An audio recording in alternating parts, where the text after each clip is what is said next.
எங்க அவர் புரோக்கருங்க இருந்தாலும் அண்ணன் தான் மரியாதையா சொல்ற அவர் மிகப்பெரிய புரோக்கர். ஒரு எம்எல்ஏ நிப்பாடிச்சு அவனை வச்சு ADMK 1 கோடி ரூபாய் காசு வாங்கிட்டு பிழைக்கிற புரோக்கர் தானே. ஏன்னா நீங்க மண்ணுக்கு பேசு, விண்ணுக்கு பேசு, யாருக்கும் பேசு, மக்களுக்கு பேசு. மக்களுக்கு தானே பேசணும். சும்மா புறம்போக்குத்தனமா பொய் வாயில இன்னது வரதில்ல அன்னது வரல எல்லாம் பொய்ய பேசி பிழைக்கிற முதல்ல எங்க அண்ணன் சீமான் தான்.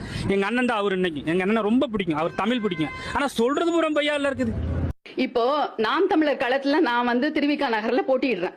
திருவிக நகர்ல போட்டி எடுக்கும் போது அந்த மாவட்ட செயலாளர், அந்த தொகுதி செயலாளர் எதிர்கட்சிகள் கிட்ட பணம் வாங்கிக்கிறாங்க. அப்போ நாங்க கட்சியை நம்பி நாங்க நிக்கிறோம் களத்துல. இப்போ எதிர்கட்சிகள் அவங்க கட்சி வாக்கு வாங்கணும்ன்றதுக்காக பணம் கொடுக்கறாங்க. இவங்க நாங்க தோக்கணும்ன்றதுக்காக பணம் வாங்குறாங்க. அப்ப எப்படி நாங்க விடுதலை களத்துல நேர்மையா பயணிக்க முடியும்? இது கடுமையா விமர்சிக்கிறாரு. அவர் புரோக்கர்.